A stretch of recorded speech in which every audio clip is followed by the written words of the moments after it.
10% of revenue.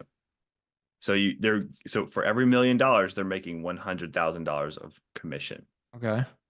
So you take the $100,000 from the 400,000, and there's $300,000 of profit after commission. So you're saying it's 40%. You said 30% before, but are you saying I'm saying it's that's 40%? the minimum. I'm saying that's 30 the is the minimum. I'm trying to be nice to people, But the ideal, so the target is really 40. Is what you're saying. The target should be 40. I think the target should be higher than what I do. I think it should be 45, 50%. There's a lot of people. Tom Reber, Contractor Fight, he preaches hardcore 50% margin every 50% job. margin. Yeah. And so, I'm like, so I the want to be like target that. is 50. The target is 50. If you're in the 40s, you're safe. Anything below 30 is like you're going out of business. Is that I kind think of what so. you're saying? I think Okay. so. I think that you're going to be out of business.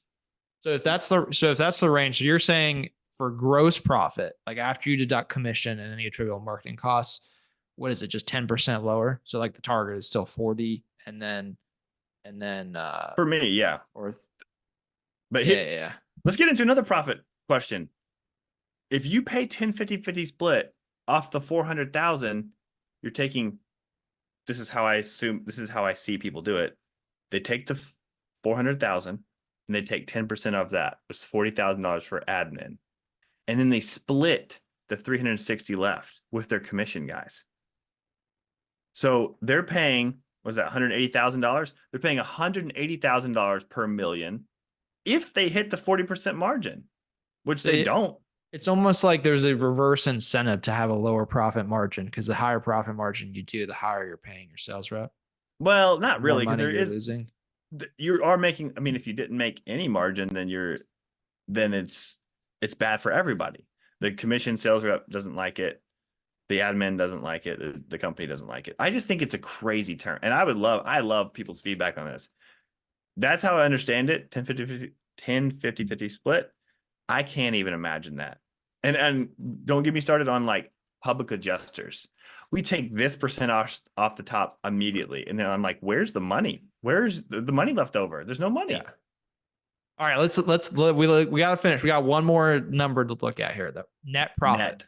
So net profit. What is the target on net profit? Like, what is at the end of everything has been paid for, the office, the trucks, everything.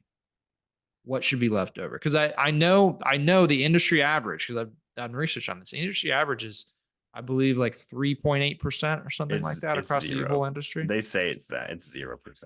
Maybe that's accounting. But what is for you and your business? What is that? What is that number? What should it be for other contractors?